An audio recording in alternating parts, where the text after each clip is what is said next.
Alhamdulillah binikmatihi tatimmus shalihat. Asyhadu an la ilaha illallah wahdahu la syarika lah wa asyhadu anna Muhammadan abduhu wa rasuluhu la nabiyya wa la rasula ba'dah. Allahumma salli wa sallim ala sayyidina Muhammadin wa ala alihi wa ashabi ajma'in, amma ba'du. Rabbi shrah li sadri wa yassir li amri wa hlul 'uqdatam min lisani yafqahu qawli. Qulu subhanaka la ilma lana illa ma 'allamtana innaka antal alimul hakim. Bismillahirrahmanirrahim. Nawaitul i'tikaf sunnatan lillahi ta'ala. Bapak Ibu hadirin hadirat jamaah rahimakumullah. Assalamualaikum warahmatullahi wabarakatuh. Alhamdulillah, semua ini atas dan berkat karunia, pemberian dan taufik dari Allah Subhanahu wa taala. Semua yang kita rencanakan, semua yang kita inginkan, semua yang kita harapkan akan sirna, akan sia-sia, percuma kalau Allah tidak mengatakan iya. Kita atur rencana, buat panitia, persiapkan segalanya dengan matang. Kalau Allah bilang no, Allah bilang tidak, maka tidak mungkin bisa terlaksana.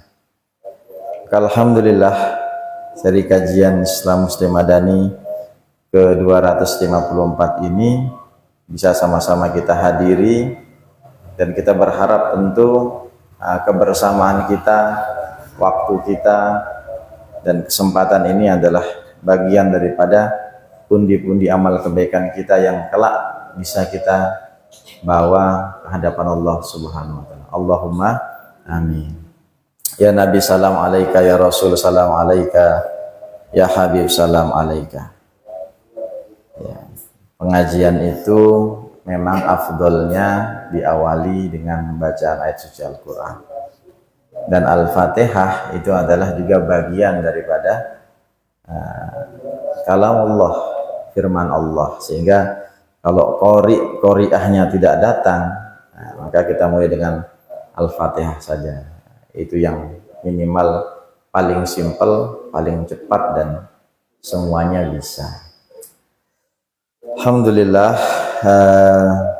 pada kesempatan ini kita akan melanjutkan nastafid Kitabil Hikam. Kita akan mencoba mengambil manfaat dari kitab Al-Hikam karya Imam Ibnu Athaillah As-Sakandari.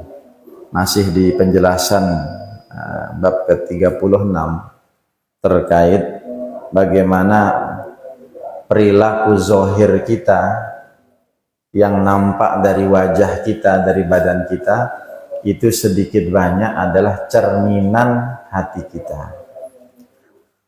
Orang yang mukanya menyenangkan, tampangnya itu enak dilihat, bahasa tubuhnya, gerak-geriknya itu ramah, maka insya Allah hatinya juga demikian. Meskipun dalam pengecualian ya, dalam beberapa kasus ada saja orang yang juga memanipulasi, menutupi dan mencoba menipu orang lain dengan tampang yang baik, padahal hatinya kurang baik, hatinya tidak baik, hatinya jahat, dan seterusnya. Tetapi kita manusia asasnya, prinsipnya adalah nahkumu bizzahir. Kita menilai, kita melihat orang itu dari yang zahir, dari yang tampak. Makanya kenapa orang kalau buat lamaran pekerjaan, itu salah satu kriterianya adalah berpenampilan menarik, karena memang yang zahir itu setengah daripada jaminan orang itu baik. Kalau jelas zahirnya baik, ada kemungkinan batinnya juga baik. Tapi kalau sudah zahirnya saja tidak baik, kecil kemungkinan batinnya baik. Ini secara umum, kaidah secara umum. Kita tidak bicara pengecualian al-istisnaat ya. Pengecualian-pengecualian yang berlaku pada segelintir orang. Maka Masya Allah, Tabarakallah, kita lihat ya, bagaimana Allah Subhanahu wa taala menjadikan kita hamba-hambanya yang kita diminta untuk tawakal. Tawakal itu apa Bapak Ibu? Tawakal itu adalah kita menyerahkan sepenuhnya kepada jawab. Namanya Sejanu agak majuan dikit. Nah, ini akses keluar masuk. Insyaallah. Permisi bilang Ustazah ya. Ini mohon maaf ini ibu-ibu jamaah. Watilkal ayyamu nudawiluha bainan nas. Jadi Muslim Madani ini ada yang datang, ada yang pergi, ada muka lama, ada muka baru. Tadi pagi yang ke Pondok Pesantren Nurul Bayan dapat amanah titipan 2 ustazah baru. Ini baru ikut perdana di sini. 1 minggu yang lalu dapat juga alhamdulillah dari Pondok Modern Al-Fatih Gondang 2 juga, insyaallah. Jadi nah ini salah satu bentuk tawakal, langsung real. Tawakal itu ketika kita tahu kita kurang tenaga, kita belum bisa menciptakan dan melahirkan, memproduk guru, kita tahu diri nih, kita ini lemah, kita nggak berdaya, kita minta sama Allah. Tapi apa cukup dengan minta? Tidak cukup, harus ada usaha, harus ada ikhtiar, harus ada pendekatan. Ke siapa? Ke pimpinan lembaga, pimpinan pondok untuk kita kerjasama. Setelah kita berusaha, setelah kita minta, setelah kita melakukan pendekatan, serahkan sama Allah. Mau dikasih 1, dikasih 2, dikasih yang tinggi, dikasih yang enggak kecilan, dikasih yang berisi, dikasih yang agak tidak berisi. Itu adalah bagian daripada tawakal kita kepada Allah. Saya jadi teringat ada 2 kisah ya, bagaimana contoh tawakal yang baik dari seorang hamba yang pengen menggugurkan atau mengajari hamba lainnya. Dalam kisah yang pertama, ini sama pelaku sejarahnya Nabi Sulaiman alaihissalatu wassalam. Nabi Sulaiman, coba saya pengen ada interaksi dari jamaah. Nabi Sulaiman di kepala bapak ibu itu nabi yang apa?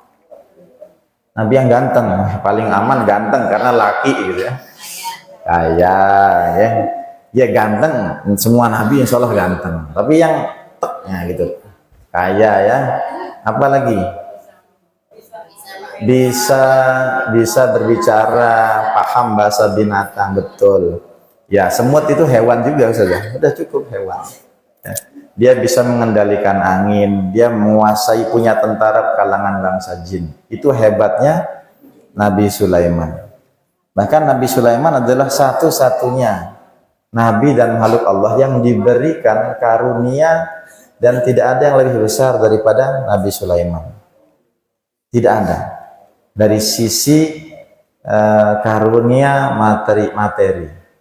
Bahkan Rasulullah SAW pun ketika ditawarkan tidak mau, saya tidak mau seperti Nabi Sulaiman. Itu hebatnya Rasulullah, waroknya, zuhudnya Rasulullah nampak dari sisi ketika ditawarkan tidak mau. Tapi Nabi Sulaiman ini pernah suatu ketika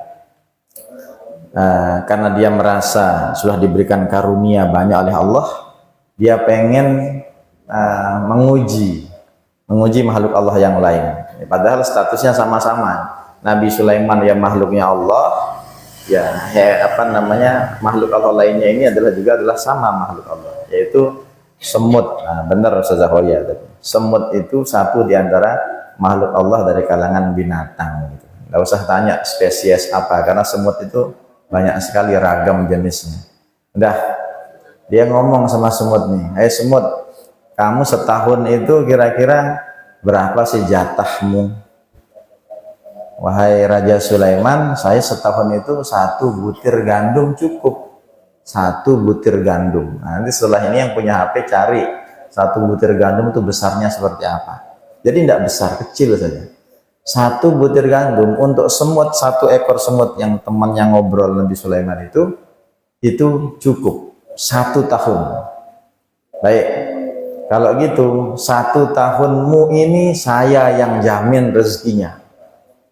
Nabi Sulaiman agak sesumbar, tapi jangan dibilang Nabi Sulaiman tuh angkuh, sombong seperti Fir'aun, naudzubillah. Enggak, dia pengen mengajari, saling mengajari kehidupan. Jadi semut itu dimasukkan ke dalam, di kerangkeng gitu, di dalam botol, lalu dilubangi sedikit untuk pernapasan, ditutup, lalu di dalamnya juga ada bersama semut itu satu butir gandum. Sudah, enggak dilihat, enggak disapa. Pokoknya dia pastikan 1 tahun lagi saya akan kembali, saya lihat. Setelah 1 tahun, apa yang terjadi? Dibuka dan dilihat botol itu, alhamdulillah semut itu masih hidup dan masih tersisa setengah dari butir gandum yang ditargetkan harusnya sudah habis. Lalu ngobrol lagi, kepo Nabi Sulaiman. Hei semut, kamu bohongin saya ya. Katanya kamu 1 tahun itu 1 butir gandum. Kenapa kamu masih sisa? Berarti kamu korupsi nih, ada cikal bakal koruptor nih. Kamu butuhnya setengah kok mintanya 2 kali lipat. Apa jawaban semut? Ini pelajaran. Wahai Raja Sulaiman, tahukah kamu ketika saya berada bebas di alam luar sana, saya serahkan sepenuhnya hidup saya pada Allah Subhanahu wa Ta'ala. Saya hakul yakin Allah tidak akan menyia-nyiakan saya. Selagi saya punya jatah hidup, maka pasti juga saya dikasih rezeki. Ini prinsipnya, keyakinannya seekor semut. Kita belajar ya. Kita kalau masih hidup pasti punya rezeki. Orang yang meninggal itu pasti rezekinya sudah habis. Ya.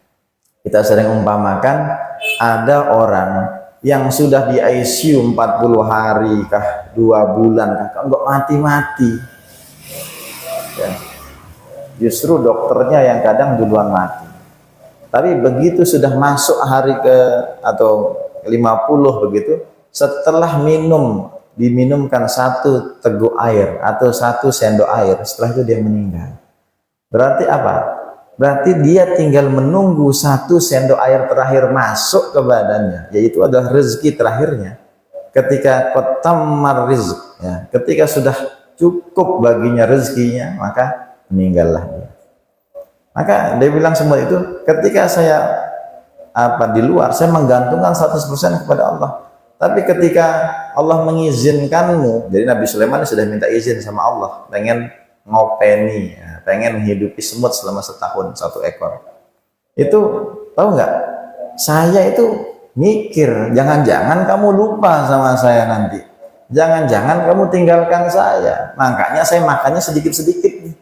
Sehingga ketika 1 tahun sudah berlalu, tersisa tinggal setengah untuk bertahan. Jangan-jangan kamu lupa. Ternyata kamu ingat. Setengah ini adalah sebagai cadangan makanan. Takut-takut kamu lupa. Karena kamu bukan Allah. Nah, begitu. Nabi Sulaiman langsung tertegun. Masya Allah. Ini luar biasa. Ya, kita jadi ada keinginan nggak kira-kira bisa ngomong sama semutnya setelah ini? Ya, semut, lihat semut makan gula, lihat di depan, semut kamu ngapain aja? Ya. Nabi Sulaiman itu punya pendengaran yang sangat peka. Ya, kelihan bahasa, tidak hanya poligot itu orang yang paham bahasa tidak lebih dari 3, lebih dari 3. 8, 7 bahasa, dia bisa bahasa ini, bahasa ini. Tapi Nabi Sulaiman melampaui itu semua sehingga dia adalah manusia lintas dimensi. Tentaranya jin dan seterusnya. Yang kedua, peristiwa kedua, Nabi Sulaiman ini mungkin kalau kita dilihat dari kisah-kisah riwayatnya itu penasaran bagaimana sih Allah itu, bukan penasaran ragu akan kehebatan Allah, enggak sama sekali, tapi dia penasaran bagaimana kerja Allah yang maha besar, maha kuasa itu bisa memberikan jaminan makanan setiap hari kepada jumlah makhluknya yang nggak bisa kita hitung. Manusia saja yang hidup di detik ini, di hari ini nih jumlahnya berapa miliar, itu semua dijamin rezekinya sama Allah. Berapa juta ekor kambing yang hidup dikasih makan hari ini saja. Sapi bagaimana? Bagaimana hewan-hewan yang ada di bawah tanah, di dalam dasar lautan, di samudra, di kali, di semua yang tidak bisa kita bayangkan. Untuk hari ini saja. Maka Nabi Sulaiman minta izin sama Allah. Ya Allah, sungguhnya Engkau telah memberikan kepadaku kekayaan, kemampuan, kecukupan yang aku ingin. Nah, bahasanya dia tuh ingin membantu Engkau. Engkau istirahat sajalah, bahasanya begitu ya. Biar saya setahun ngurusi semua makhlukmu, saya yang akan kerja, saya akan suruh pasukan saya dari kalangan manusia, dari hewan, bangsa jin untuk nyiapin seluruh makanan 1 tahun. Allah Subhanahu wa taala yang maha besar, maha bijaksana, ya, itu mengatakan kepada Nabi Sulaiman, kamu tidak akan mampu, kamu nggak mungkin bisa. Baik, kalau begitu bagaimana kalau 1 bulan saja? 1 bulan, kamu masih nggak mampu 1 bulan. Makhluk saya itu banyak. Kalau begitu 1 minggu, nggak bisa. Singkat cerita, dah 1 hari. Karena bersikukuh, karena pengen, karena bersih keras begitu. Ba'din la ba'sa. Ba'din halas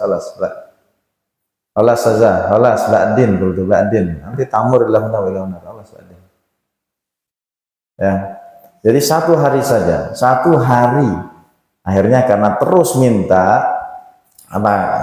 akhirnya dikasih izin Allah Subhanahu wa taala. Dikasih izin untuk 1 hari. Diutus seluruh pasukannya, sensus berapa jumlah hewan, berapa jumlah manusia, berapa jadi sensus. Selesai pendataannya saja di riwayat itu 40 hari. 40 hari baru ngedata saja. Sensus jumlah manusia, jumlah ini disiapkan. Akhirnya disiapkan 1 tempat yang sangat luas, makanan ditaruh, diletakkan, dan Nabi SAW mengatakan atas izin Allah, wahai angin, diam 1 hari ini, tidak usah bertiup di daerah ini, karena ditakutkan nanti menerbangkan makanan yang sudah menggunung menumpuk. Ketika sudah terkumpul makanan sedemikian dahsyatnya, Nabi Sulaiman feeling ini cukup untuk seluruh makhluk yang ada di dunia untuk 1 hari ini. Ya, dia bukan sombong, bukan, tapi pengen tahu kerja Allah itu bagaimana. Lalu izin sama Allah, ya Allah, mari kita mulai. Maka Allah mengatakan, dari mana mulainya? Hewan mana yang kau mau? Mau di darat, mau di laut dulu? Kayaknya yang di laut saja. Allah mengutus 1 ekor paus besar yang tinggalnya di dasar samudra, besar sekali. Dalam sekejap seluruh makanan yang dikumpulkan hilang, habis dimakan. Yang ditargetkan, diniatkan untuk seluruh makhluk di seluruh dunia hari itu. Dan paus itu bilang apa? Mana lagi Nabi Sulaiman? Saya masih lapar. Kira-kira apa pelajarannya itu? Pelajarannya tidak akan ada yang mampu menyamai kehebatan Allah. Tidak akan ada yang sanggup ya memikul kerja-kerja Allah. Ya, menandingi kehebatan Allah. Makanya kalau kita bilang Allahu Akbar, itu jangan bayangkan Allah hanya besarnya besar fisiknya, tapi bayangkan besarnya kehebatan Allah, maha besarnya ilmu Allah, maha besarnya serba yang luar biasa. Makanya maha, tidak bisa kita bilang Allah itu besar, tidak cukup. Allah itu maha besar. Allah itu tahu, tidak cukup. Harus bilang Allah maha tahu.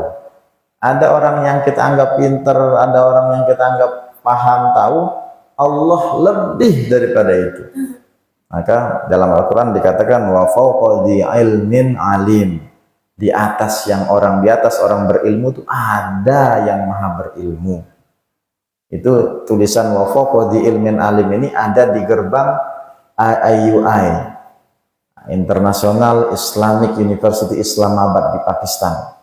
Kalau kita masuk, kita lihat ya, saya belum pernah masuk, cuma lihat dan diceritakan oleh teman-teman, ya di kampus-kampus itu biasanya ada tulisan, biasanya kata-kata motivasi, biasanya quote, ada hadis, ada mahfuzat, ada juga Al-Quran. Di Muslim Madani di depan kita tulis, Rabbi inni lima anzalta ilayya min khairi fakir. Itu doanya Nabi Musa. Di sana itu wa ma taufiq illa billah. Di ayat Islam wa fawqa di ilmin alim. Di atas orang berilmu ada yang maha berilmu. Biar para mahasiswa itu kalau setiap masuk keluar kampus tuh tidak sombong, dikasih ilmu sedikit sudah mentang-mentang, sudah petantang petenteng, sudah gayanya selangit. Nah, jadi naudzubillah wa naudzubillah. Jadi Nabi Sulaiman itu ditegur dengan cara-cara yang halus oleh Allah Subhanahu wa taala.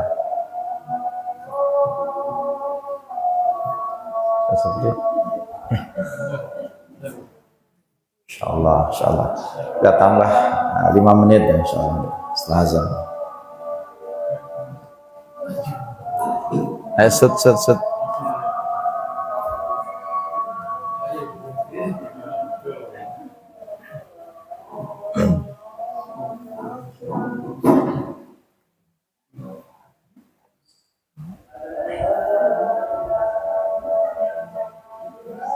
Allahu Akbar,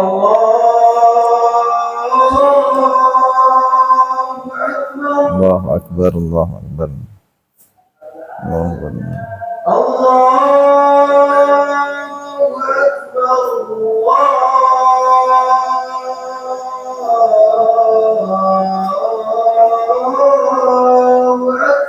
Allahu Akbar, Allahu Akbar. Asyhadu an la ilaha illallah.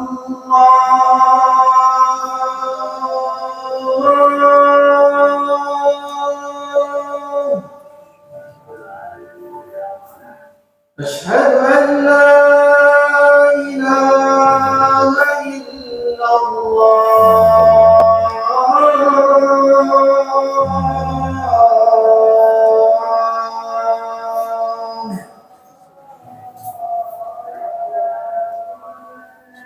Asyhadu anna Muhammadar Rasulullah.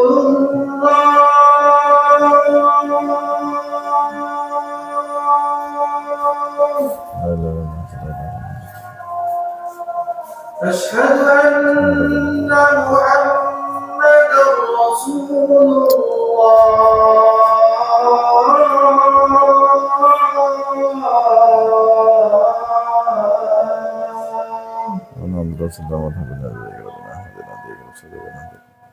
Hayya 'alas salat.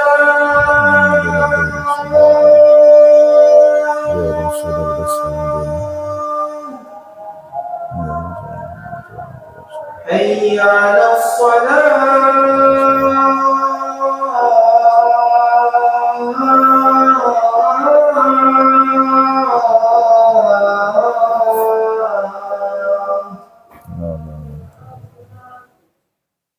Hayya 'alal falah.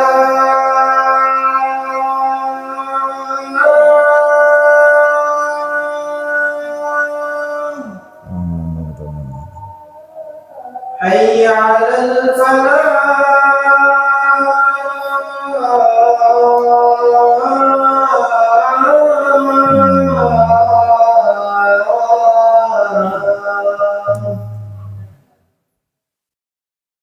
Allahu Akbar, Allahu Akbar.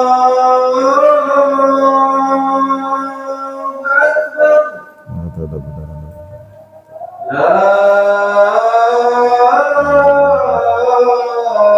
ilaha illallah.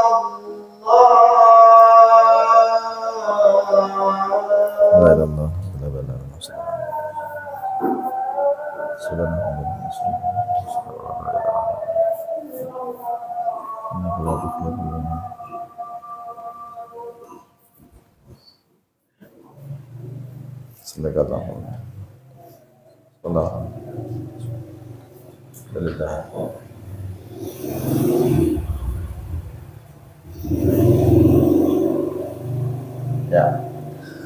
Jadi kita menjalani kehidupan ini kalau berdasarkan pendapat, akwal dan kata-kata mutiara dari Ibnu Athaillah Sakandari ini harus menampakkan diri kita itu baik, bukan agar dianggap baik ya. Menampakkan kebaikan dengan agar dianggap baik itu dua hal yang berbeda. Kita menjadi pribadi yang menyenangkan, pribadi yang baik. Kalau orang suka ya alhamdulillah, tidak suka bukan itu tujuan kita. Kita menjadi orang baik itu karena memang Allah meminta kita demikian.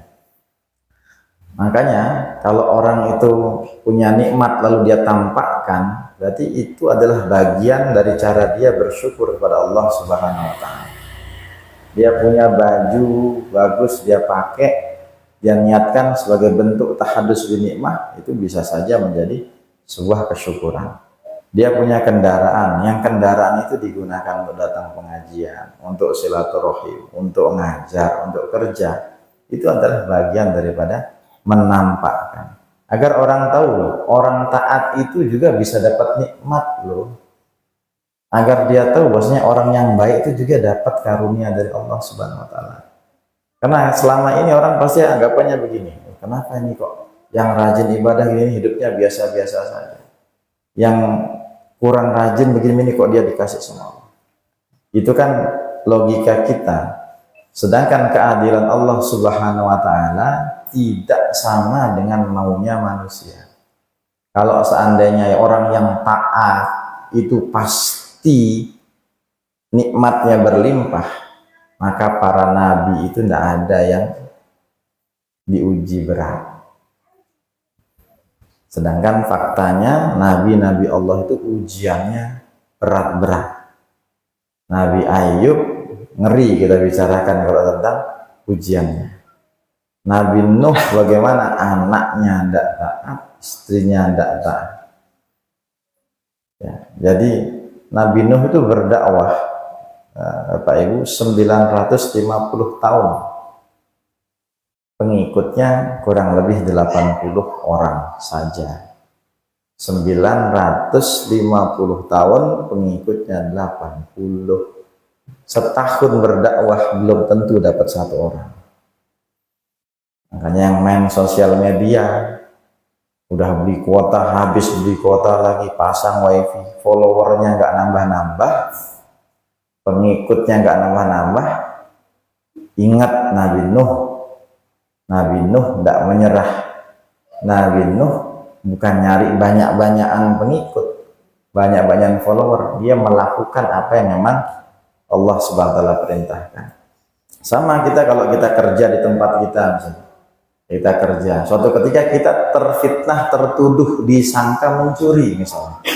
Kamu nyuri ya? Enggak Pak. Apa sih nyuri kamu? Jujur kamu. Saya jujur Pak. Awas kamu kalau bohong. Kalau bohong saya pecat kamu, saya pindahkan, saya laporan atasan. Bapak mau lapor monggo, enggak percaya sama saya. Saya hanya melakukan apa yang memang diperintahkan oleh Allah. Saya jujur. Kalau Bapak nggak percaya bukan urusan saya. Saya jujur bukan agar Bapak percaya. Saya jujur karena memang harusnya saya jujur. Nah, jadi ini apa namanya, keyakinan orang Muslim itu melakukan sesuatu tidak semata-mata ingin dipandang baik, ya, dianggap orang baik, tapi memang jadilah orang baik. Maka kita lihat ya, bagaimana Abu Thalib Al-Makki berkata bahwasanya Allah Subhanahu wa taala itu seringkali ya menunjukkan tanda bukti orang yang kafir. Kafir itu orang yang ya ditutupi ya, hatinya dengan keimanan sehingga perilakunya tidak seperti orang beriman. Bila disebut nama Allah, orang-orang kafir itu apa? Mereka mengejek, mereka enggan, mereka tuh bosan. Makanya hati-hati kalau ada di antara kita bosan sama pengajian, tidak suka dengar bacaan Quran, dan seterusnya itu mabuk agama. Orang-orang yang suka benci sama Islam sudah bilang, kamu nih mabuk agama ya, dikit-dikit agama, dikit-dikit pengajian. Nah itu Orang-orang seperti ini itu bisa jadi menjadi ciri-ciri tanda-tanda orang yang kufur di hadapan Allah Subhanahu wa taala. Maka kalau kita lihat, penting untuk menampakkan saat taat kita senang, penting itu. Biar orang paham bahwasanya taat itu nikmat. Jangan lagi pas kita lagi taat, kita sedih rupa kita. Kayaknya terpaksa, kayaknya terbebani. Makanya ketika taat, tunjukkan bahagia, tunjukkan senangnya.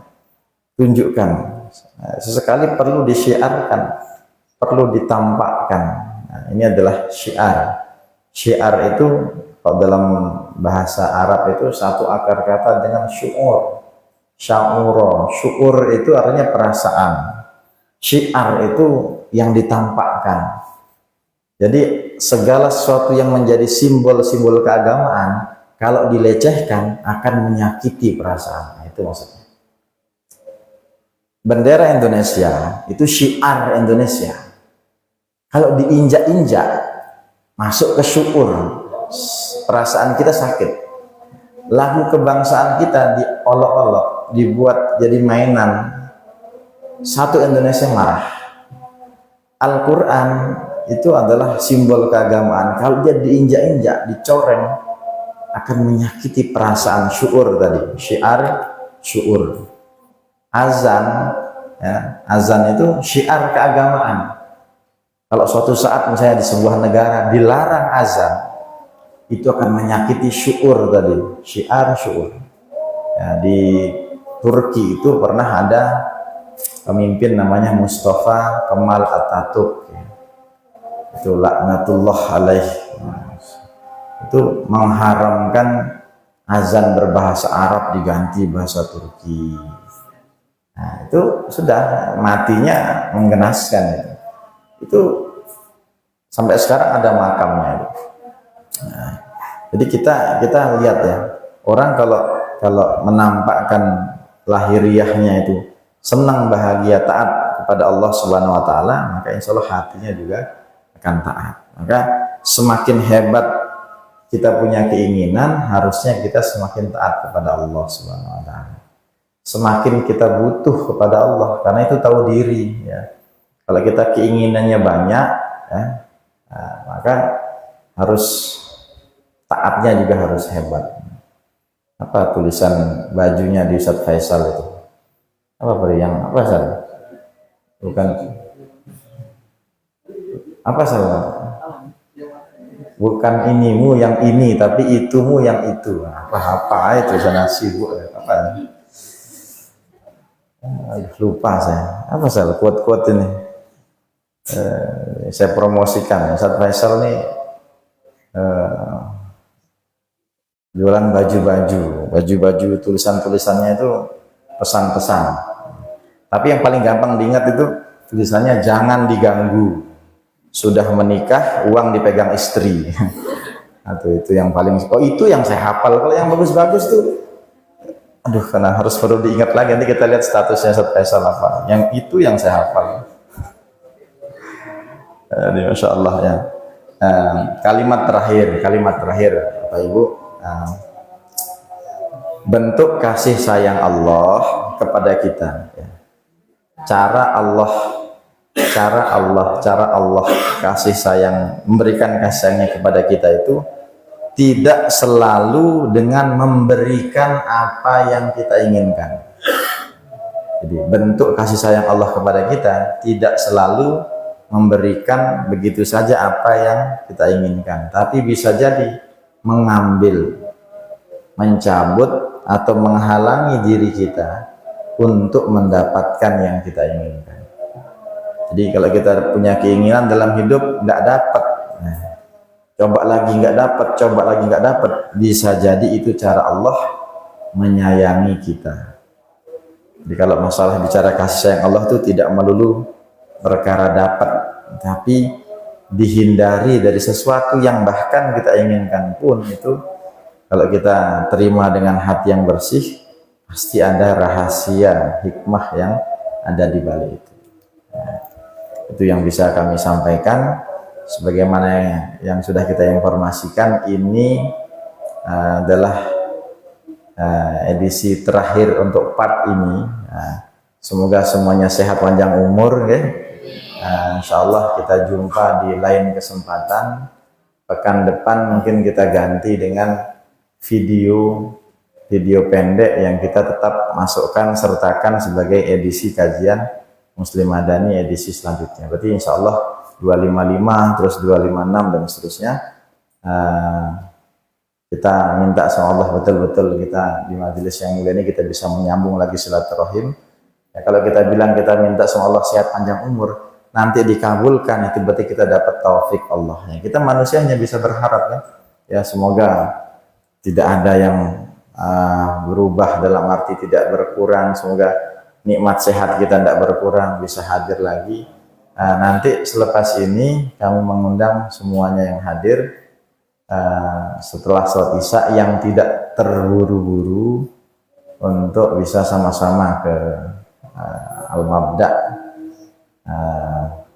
untuk kita menikmati apa yang ada. Ya, kurang lebihnya mohon maaf. Yang baik dan benar dari Allah dan Rasulnya, hilaf salah dari yang menyampaikan.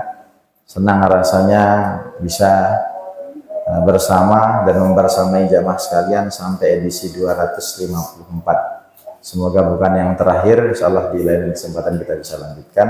Kita akhiri dengan doa. Doa ini untuk semua hajat-hajat kita. Ya, untuk tiang, untuk semua jamaah, dan kita niatkan untuk hajat-hajat kita. A'udzubillahi minasyaitonirrajim. Bismillahirrahmanirrahim. Alhamdulillah rabbil alamin. Allahumma shalli wa sallim ala sayyidina Muhammadin. La ilaha illa anta subhanaka inna kunna minaz zalimin. Bismillahirrahmanirrahim. Mursaha inna rabbi laghafurur rahim. Subhanalladzi sakhkhara lana hadza wa ma kunna lahu muqrinin. Wa inna ila rabbina lamunqalibun. Allahumma hawwin alaina safarana hadza wa ta'anna bu'dah. Allahumma antas sahibus safar wal khalifatu fil ahli. Astaudikum Allah alladzi la tadhi wa da'iya rabbana anzilna munzalan mubarakan wa anta khairul munzilin. Allahumma ij'al jam'ana hadza jam'an mubarakan marhuma wa tafarruqana min ba'dihi tafarruqan hasanan muwafaqan ma'suma ya arhamar rahimin. Allahumma khtimna bi husnil khatimah bi qawli la ilaha illallah. Allahumma rzuqna fahman nabiyyin wa hifzal mursalin wa ilhama malaikatikal muqarrabin bi rahmatika ya arhamar rahimin. Rabbana ighfir lana dhunubana wa dhunuba walidina warhamhum kama rabbawna shighara. Kafir anna sayyi'atina wa tawaffana ma'al abrar. Rabbana atina fid dunya hasanah fil akhirati hasanah wa qina adzabannar. Sallallahu ala Muhammadin fil awwalin wal akhirin walhamdulillahi rabbil alamin. Kita saling memaafkan satu dengan yang lain. Assalamualaikum warahmatullahi wabarakatuh.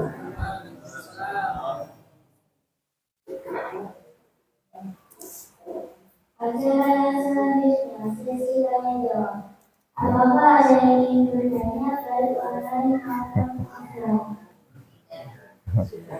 Sudah ya. Wal asri dulu, wal asri. Suratul Asr.